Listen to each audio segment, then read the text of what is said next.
Hey everyone, and welcome to the next edition of the Snapchat. I'm joined today by none other than Cozy Snap Cozy.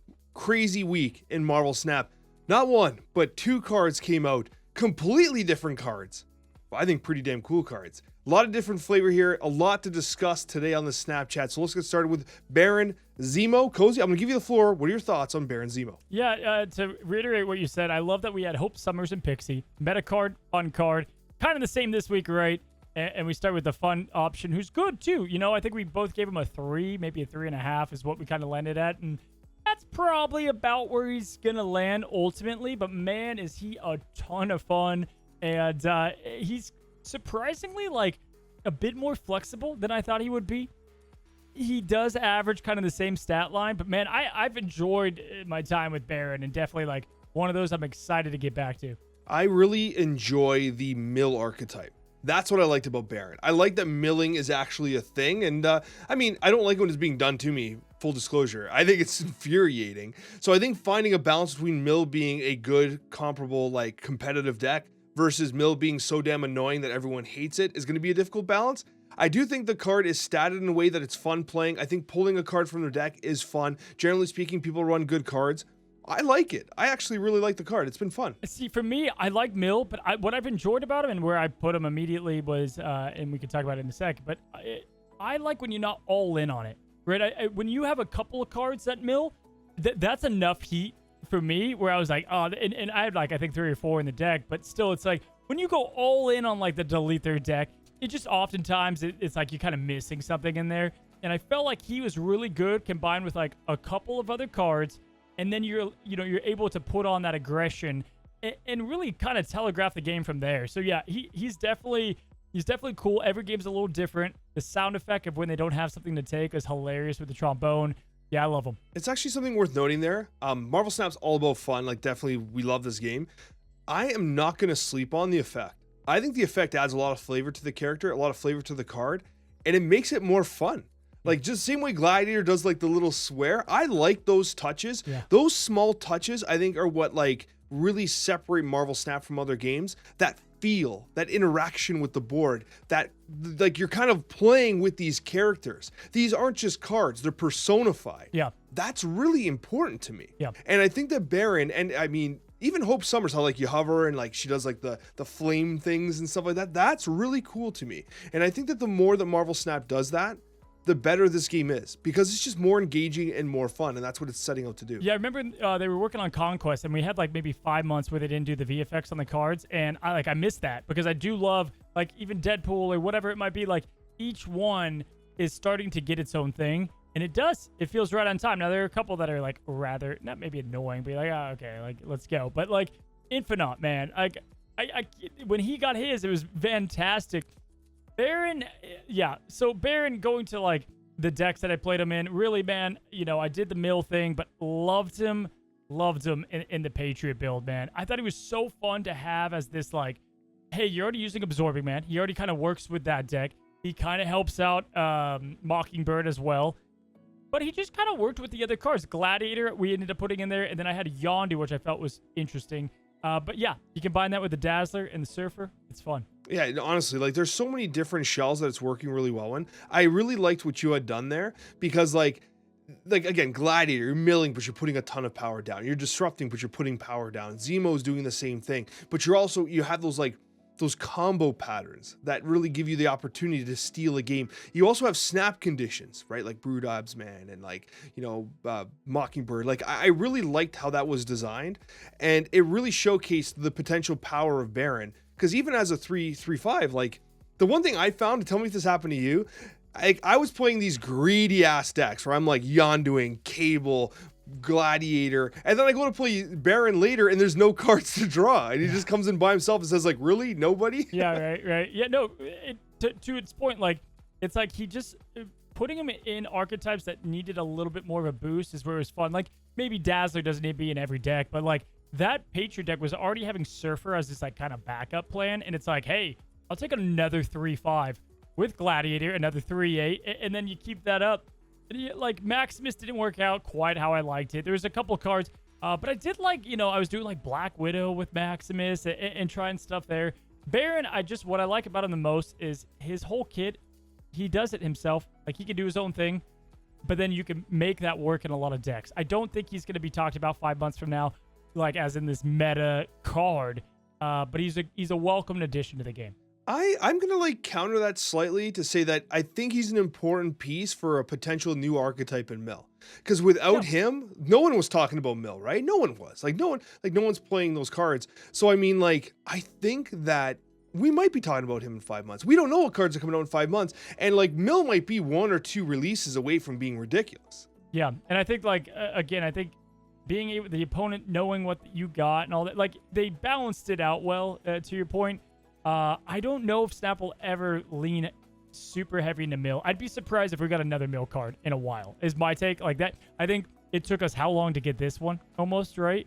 But it's at a good spot right now, even. I think it's in a fine spot of the balance between like annoying and fun, I guess. No, you're right. It is in the right balance. Keep in mind, because it's like a whole new archetype, I absolutely think that it would be intelligent for Second Dinner to get some data as they can before throwing too many pieces at it, right? Like, think about how long it took for us to get X-23 for Destroy.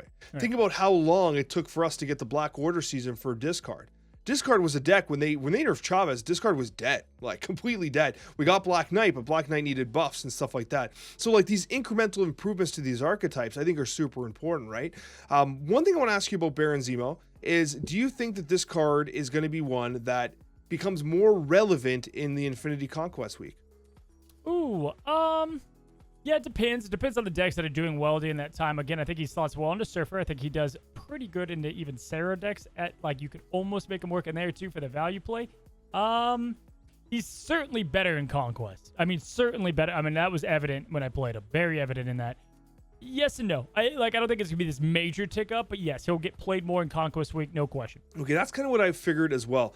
Just as a quick recap of statistics, by the way, currently based on Untapped statistics, Baron Zemo is running a 54% win rate. Keep in mind, this is the first week. Yeah, we do have some bot inflation there. But we also do have a 0.38 cube rate and 22% of the meta, which is a pretty large share. Now, this is a season pass card. We did see a significantly higher share in Hope Summers. So it would look as though general sentiment would be that Hope Summers is considered a stronger card than Baron Zemo. I would tend to agree with that, but I think that Baron is a great season pass release. You're adding a new potential archetype into people's hands, a card that's very novel, very unique. It can go in many different archetypes. It's not shoehorned into one in particular archetype, and it's not meta shattering. I think this is an excellent release. I think that Second Dinner nailed it. If it's not a meta card, a fun card's the way to go. Like, Scar's cool, but he just wasn't fun or meta. So it was like this weird spot, right? Same with Sebastian Shaw a little bit. But we've seen now, you've got things like Hope Summers, really good card. You have Baron Zemo, a really fun card. And we've had other fun/good cards. I think they found a good balance here. No, absolutely. And so Baron, generally speaking, I think, I like it a lot. Kind of... We'll say quick star rating. What's your feeling right now? Yeah, exactly where I had him at. Probably 3.5. All right, that takes us to Red Hulk here. And okay, by golly, Red Hulk. I gotta say, Cozy, Red Hulk. It's something, man. It is something. It is. Let's go stats first, okay? A 57% win rate. Okay, again, we had Baron at 54, just as a comparison. Cube rate 55 compared to Baron's 38. Percentage of the meta, Cozy. It's only been like 5 days. Take a guess where it's at. Yeah. The busted 65. 65% of the meta. It's 32. Yeah, it's 32%, which is like higher than Shang-Chi. For a card like, it's literally like on pace of Shang. So if you feel like you're getting Shang-Chi every game, you're gonna get Red Hulk every game, man. Like, it is everywhere. Also, evidence that the Spotlight Cash system getting access to cards, right? But like, honestly, this card is just huge. It's a chunky boy, Cozy, and it's getting chunkier than even some of the blobs. Now, of course, you had your 100 power blob in your video. I still remember that one, but this guy is huge. Would you call him a 4-star card, or what would you call him on the ranking over there? Oh, this feels like a leading question that I'm scared to answer. No, you give me the 0.5s, I'm gonna. No, it was more of you. I think last week you said he was a 4-star, and like, that's fine. Because he was just a big power card, but to the point of it's just, like, that works. We saw Blob on that first week, and like, truly, what I don't understand about Red Hulk You just had to flame you a little bit there. Would you give him a 5-star now, though? Is it safe to say he's a 5-star card? You know what? I have arguments against it. What's a 5-star card? I want to say, know what's a 5-star card to Alex Coccia. I would love to, besides, Black Swan. Okay. Oh, now Cozy's. You're just where's my back hurts from all the stabbing. Listen. You fueled me with the 0.5s. All right, you got. Okay, I'm shooting my shot here. Okay. Here's why I still think he's a 4-star card. I'm gonna get roasted so hard here because I'm now doubling down. Okay, listen. He gets super chonky. I've seen him over 30. This card is ridiculous. Absolutely ridiculous. However, I think that when push comes to shove, and you're in Infinity Conquest, or you're in High Ranked Infinite, or whatever it is, the fact that you can watch this card prop up, I think it detracts from its cube rate. I think you cannot catch people by surprise. When you have an Evo Hulk, and it's like an 18 or a 20, I guarantee you only the absolute top tier players have been keeping track of your floated energy. A lot of players will be like, oh man, that just came down as an 18. I was not expecting that.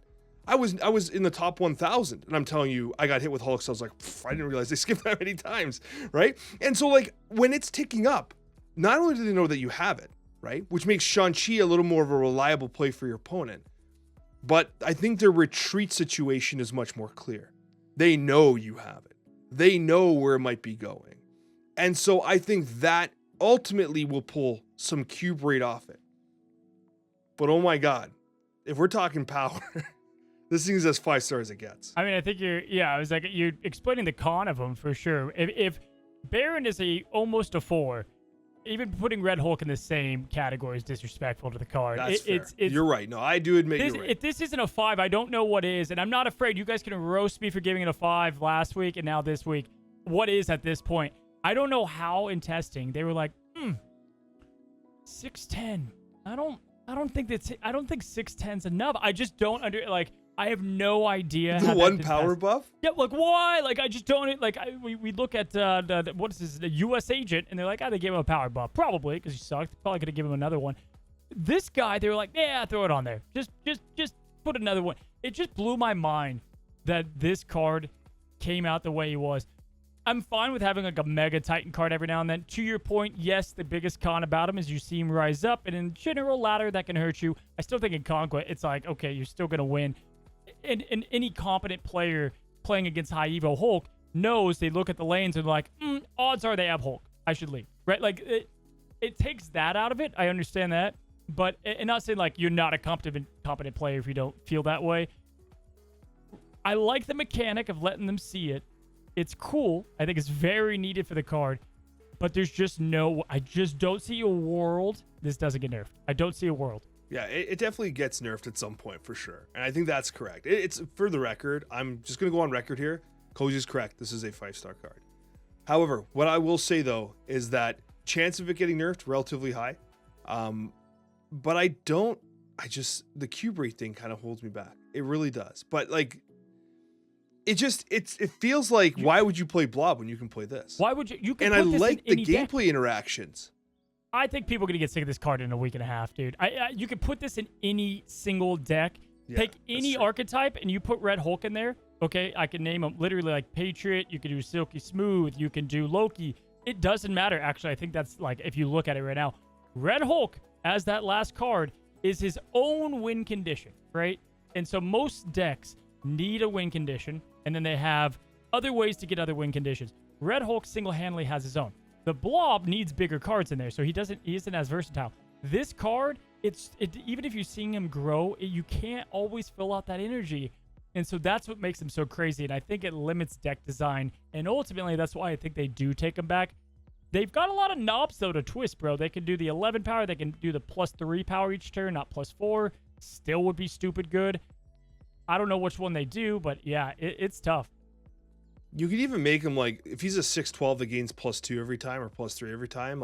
You're right. There's a ton of dials here, and I think they'll probably ultimately have to use them.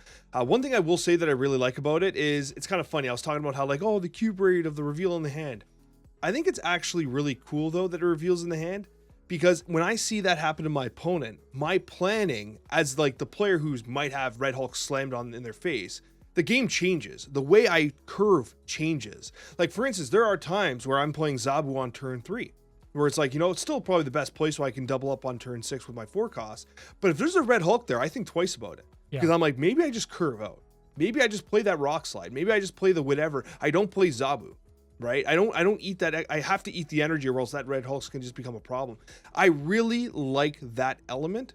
And at the same time, I could only imagine what social media would look like if this card was not showing in people's hands and it just came down as like a 30-something power card on turn 6 by Sprite. It's like, hey guys, check this out.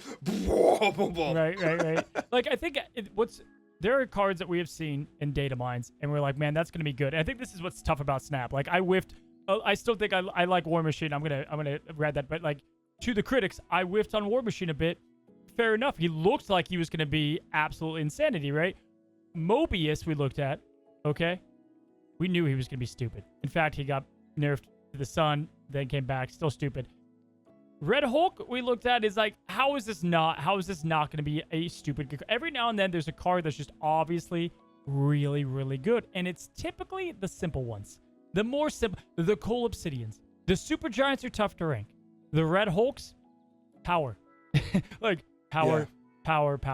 And I think they did it lore accurate. They did a good job with it. I don't know how many of these we'll get, you know what I mean? But this is a cool one. It's kind of funny you talk about like ranking accuracy and stuff like that. Like we've had our hits, we've had our misses. The other day, someone linked to me a Reddit comment that was like one of the most ruthless. Okay, listen to this. For those of you that understand the financial markets, you'll totally get this. Someone referred to me as the Jim Cramer of Marvel Snap.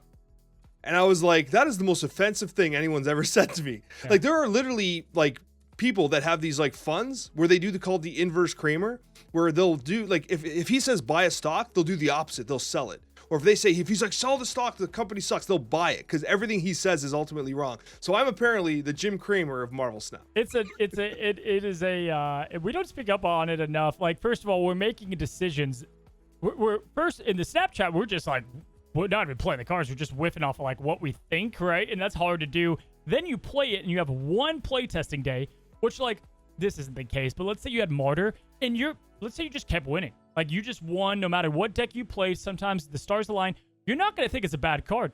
You're just not, right? And so it's tough and you have to get that decision out there. And then you also have to like, well, what are they going to think? So do you take the decision down? You got to go with your gut on it. And every now and then you're going to whiff. I think both of us have played enough Snap where we can generally tell if a card's going to be good in the future. And we both try our best. There's a little bit of a backup because of Sunken Fallacy. People have to spin to get these cards in a way. Red Hulk, though, he's the 5 of the month. And I think the sad part is this is the best card of the month. It only goes down. Can I do something, Cozy? I need to do something. Okay, so just to completely just cement the irony of me giving this a 4-cost card, can I flex for a second? Can I have your permission to flex for a second? Yeah. The current #1 win rate deck in Marvel Snap. Well, let me guess. Is it an archetype with Red Hulk in it? What is it? It has Red Hulk in it. It's my deck that I used with Captain Marvel. I'll read the deck out. Okay. It's Kitty Pryde, Nightcrawler, Angela, Kraven, Jeff, Silk, Elsa Bloodstone, Spider-Man, Shang-Chi, Captain Marvel, Vision, and Red Hulk. Bro, Cozy. It's a 5-star card. I was wrong. You were right. This is my August deck that I brought back from August. Same exact thing. And I love it because it's pretty similar. You have Red Hulk. We're like 2 cards off. Dude, and what's funny is in the video, we have the same idea. The video's already out. Or, it's out by the time this goes out. This spot, literally, I was like, play Red Hulk. He's going to be better. But I had Magneto in here because of Storm. This was the deck that I played back in August that they took it away once Captain Marvel went down. It was terrible again. I love what you're doing there because it's what we just said. It's congrats, by the way. It's just a good archetype. Okay. Good archetype plus Red Hulk. That's what it is. I mean, it is. But this one, you get the flexibility of it. And that's what I think is really cool. And in the video that I made, I pretty much just talked about how your Angela lane is 1 win condition. Okay.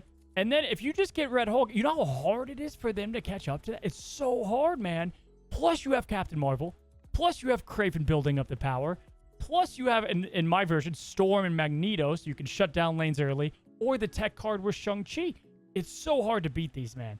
Absolutely. You're right. And I look forward to that video. One thing I will say, I felt confident doing the flex on Cozy because The week prior, Cozy, your Black Knight deck with War Machine was actually by far the top performing War Machine deck. Even in Infinity Conquest, it was like one of the absolute top performers. Oh, bro, that's why I loved him. That's why day 1 and 2, I'm like, this is a crack card, and then I was like, he's pretty good at Black Knight. Even, you know what? It was funny. I was trying to make him work in this deck, the one I just showed you. But I'm like, that was the problem. I think we talked about this on my side, where Annihilus is great. He only needs a couple of cards. I love Angela. She needs a lot, kind of. You just want to put it so much. And so, like, I couldn't lean too much into the control synergy there. And maybe that's, like, ultimately his issue. But, yeah, Red Hulk, dude, I give you guys warning. I think if you want to play him now. I don't think they're going to adjust him this week. Then we have another 2 weeks till no TA. So that means you got about 3 weeks. But just know you're probably renting where he's at now. I still think he'll be good. They're not going to kill him. But this good, I don't know how long. I mean, but Shang-Chi exists for a reason, right? So you just add him to your deck and just be the Dragon Punch. Who Dragon Punches? Is it? Oh, Falcon Punch. Oh, dude, Captain Falcon. Oh, yeah, dude. But and on that though, it made Shang-Chi even more essential. Doesn't that kind of suck? Like, we were almost getting away from it a little bit, dude. I was playing him in Shuri. That was my day 1 build. What was your day 1 build with Red Hulk? Red Hulk. My day 1 build was the I tried to do like a stats-based deck with Taskmaster and Supergiant. It was a disaster. It was a disaster. The Taskmaster could. The Shuri. Did you do Shuri in there with Hope Summers? No, I didn't do Shuri. It was like Evo, Taskmaster, Supergiant. Evo. Okay. It was like it was like I called it red and green because I thought it was cool, and it worked. But the problem was like I had this amazing skill of putting Supergiant at the bottom of my deck, which made Taskmaster very awkward. And then, like, it had its moments. It was not bad. Taskmaster behind Supergiant is, like, an incredible combo. Like, disgusting. But you need the stars to align a little more than I like. Yeah. Him and Sherry's funny, man. I saw some silly numbers there. Like, oh, man. He's got a lot of, I mean, again, he's as flexible as they come. So you could really build an archetype you like and throw in the Red Hulk in there. And, like, even Loki, man. Like, Loki has no business playing Red Hulk. And he's just, like, the best Loki's decks have Red Hulk in there. It's funny to see that as a card, and I think that's pretty telling sign for it. But yeah, anyway, good card. I think we could both say that he's 5-star confidently, and or 4.5 or 4 strong 4. He's a 5. He's a 5, Cozy. You're right. I missed it on this one. He's a 5. Strong 5 or weak 5? He's a pretty damn strong 5. Just mess with you. All right. Is he the new villain of Snap? Do you think he'll be the new villain? I love that transition because I have him written as number 1. As the number 1 villain of the current Marvel Snap, but like I think it's a perfect transition. He is definitely not a villain yet because he's too new. You haven't had your cheeks clapped quite hard enough by Red Hulk. Not only does he clap the cheeks hard, but it's the frequency of which the cheeks are being clapped. You don't want your cheeks clapped by this guy, dude. That's wolf. Look how big his hands are. We are talking, by the way, guys. It is late when we're filming this one, and I'm about to go on my vacation. Alex, it's like at least, I don't know, like 1 a.m. We're loosey-goosey this time around, if you guys can't tell. I'm getting delirious. He is, yeah, I think so. Do you think, what's the number 1 villain right now? I think Hulk will be that by next week. But what is it outside of him? I think Thanos was, right? And I'm going to be interested in seeing, we don't have the patch information, like full disclosure. I'd be interested to see how they changed Thanos in this patch. I think they're not done, as I mentioned prior. Definitely, like, enemy number 1. The changes that we see now with him starting in the hand are significant enough that, like, that might change. And I think that Second Dinner was right to identify that something had to happen with Thanos. He can't just occupy the top of the meta all the time. We do want him to be relevant, of course. But Thanos was definitely one of the major villains of Snap. Yeah. I think Alliance, for a lot of people. I think a lot of people hate Alliance. And like he's a card, like you're not going to feel good feelings after you get Alliance played on you. Like, it's not like GG, like it's so much so, like I was even making the deck with Baron. And I'm like, you know what? Alliance is the best card to put here. I'll just go with Dr. Doom. It's a good second. But I did that just to not play more Alliance. That obviously is a good card. But yeah, dude, I think Alliance might be towards the number 1 spot right now. Yeah, he's still really high. And I think it's because, like, again, it's frustrating in Marvel Snap where you have a card where, like, you can know with 100% certainty you're going to win the game. Mm-hmm. Like, there's situations where, like, I just Alliance. I don't know why they're staying here. And they go and you're like, wow. And you feel bad for them. Like, that's the perfect Iceman, like, emote, right? It's like, oh, like, that was nasty, right? I actually don't think that Alliance in his final form yet.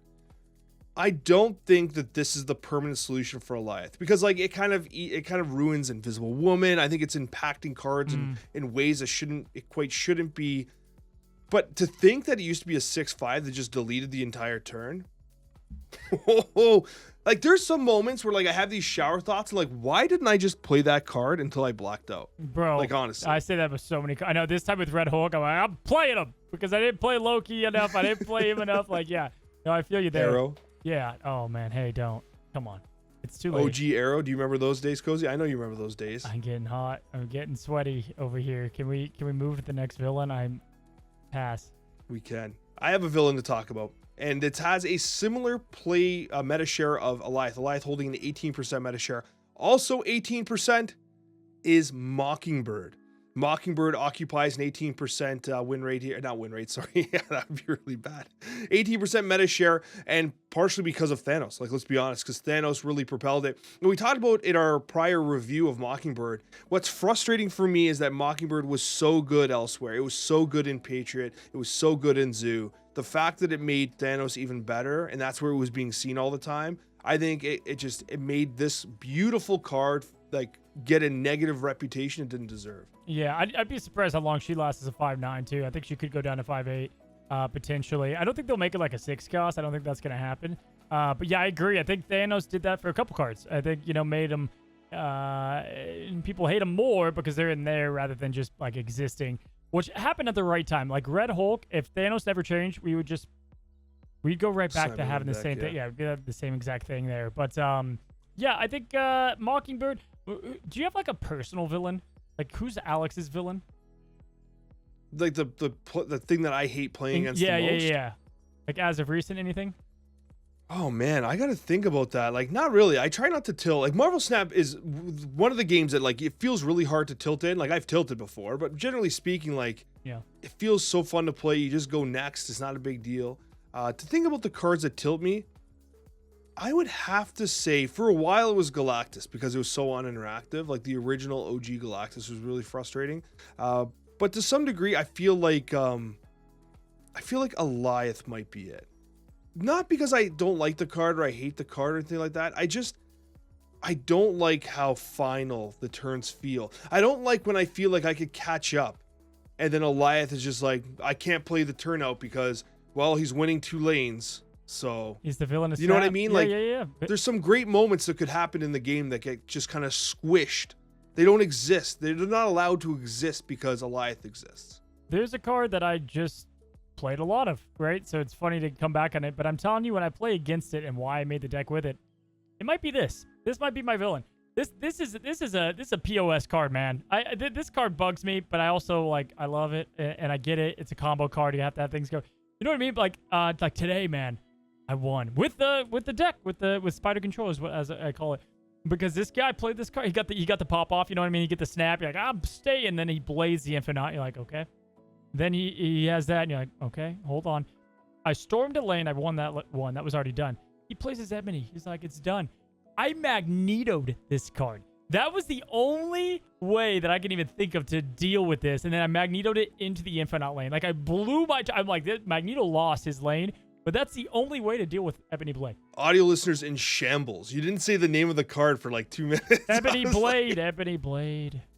You said Ebony once very fast, but like I'd say, hey, we played a game. If you were someone that could figure out what card Cozy Snap was talking about, then you're one of the blessed few. Yeah, you're right though. That card, it's crazy to think that Black Knight came out good. Like he was a good card. People are like, yeah, this card's good. It ended up with like a 53% win rate, which no one really wants to commit to. Yeah. They buff the Ebony Blade and then it becomes one of the absolute top tier decks. But still fair. I actually like the decks. Like I do. Yeah. I do like them. I don't think they're overpowering. But yeah, Ebony Blade can be extremely frustrating because of course there's Death Domain when they have Black Knight. It's always that. Yeah, it's something like that. Yeah, he's it's like my hero and villain at the same time. But yeah.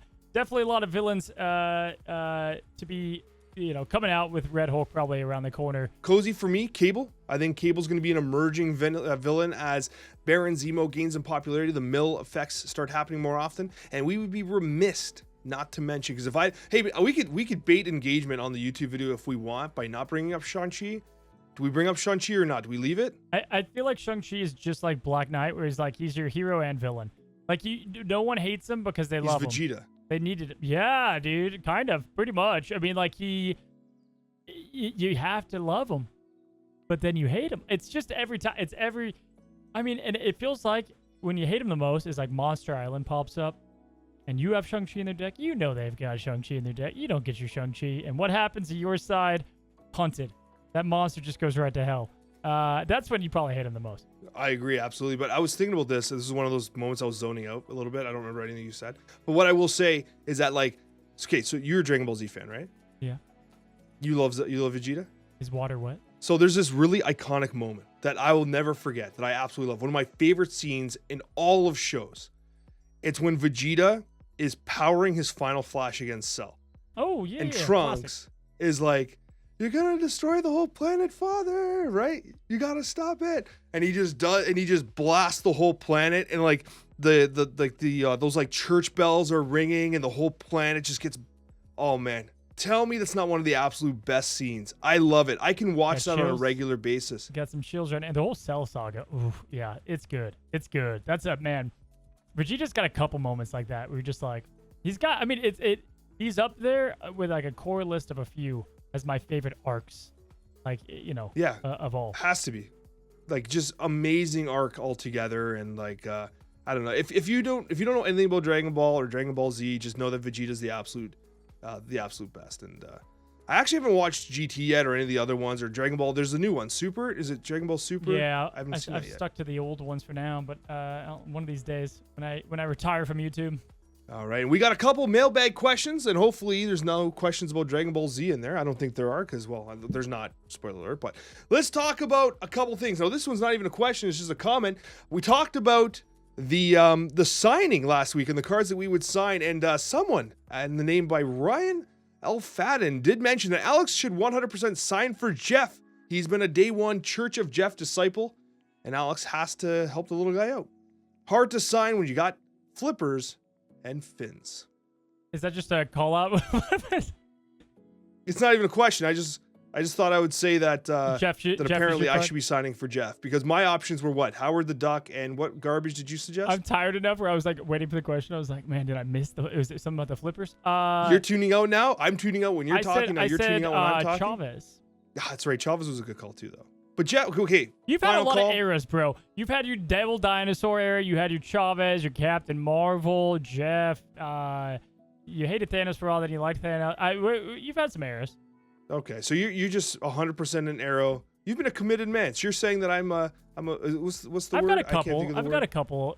I've had a few eras. But yeah, I still think Chavez with you. Like, I always think Chavez with you, just because like you're. Yeah, I double down on Chavez. And our next question comes from Katrin, and it reads, as a true Spider-Man 2099 believer, I believe that the one thing that he needs to be competitive is to remove the first time condition. For such a high cost card, why not let him have multiple triggers? 2099. I'm just not. I'm putting in pretty much any other card. To have multiple triggers, I think they talked about it.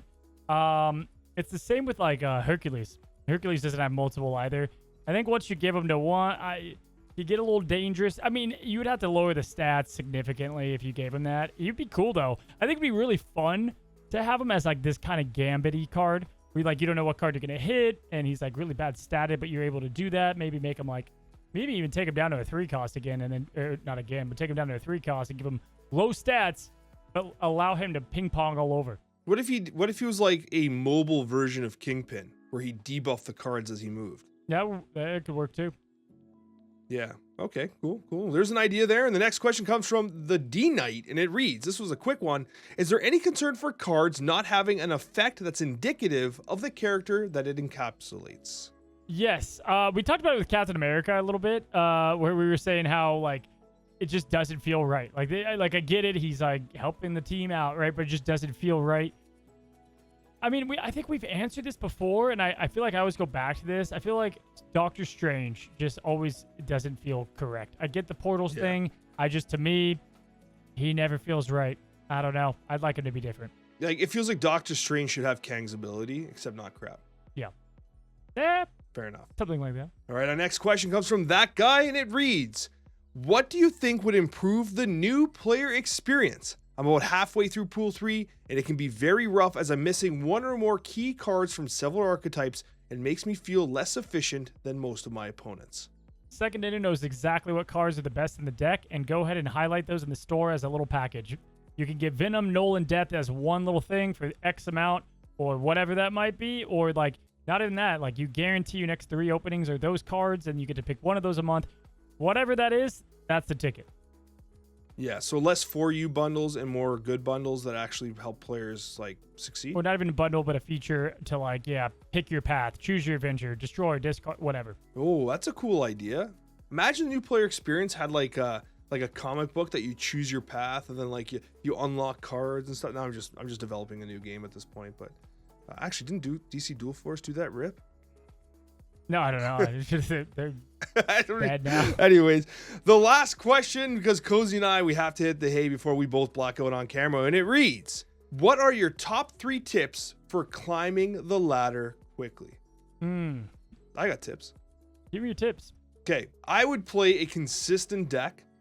I would not just kind of flip around between different archetypes because you get frustrated with like bad variants, you start losing. Play one deck that you're confident in. Learn the snap cadence for that deck. Learn the retreat cadences for that deck. And ultimately, one of the key ways of ranking up quickly, and this is the thing that I feel like often does not get said, it's playing a lot of Marvel Snap. The idea of being able to know through experience what your opponent may be playing. The capability of you being able to like infer that, oh, they have a Zabo on the board. Good chance they have Shang-Chi.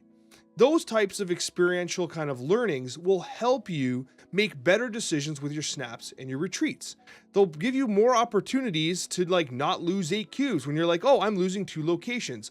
I think Goliath exists still, right? Experience is like legitimately one of the greatest things you can acquire in Marvel Snap. So to answer your question very specifically, don't worry about laddering quickly. Take it slow. And the slower you take it and the more experience you build, you'll eventually start just laddering faster. What he said, my eyes burn. Yeah, I think that, and also just like, if you don't play a lot of Snap, right? It's like, you can't expect to be really good, right? So like, people will play it in like 10 minutes and Snap and like, I'm not infinite. Why am I not infinite? It's like, you're not playing the game. I feel like I don't know what I'm saying right now. I can't get over to the fact that I gave like an extremely articulate answer to the question, and your response was what he said. My eyes burn. That's just Cozy. There's only one solution for the eyes burning, my man, and that is these solar eclipse goggles. These aren't goggles, they're shades. Thank you guys so much for watching, and we'll see you on that next Snapchat episode.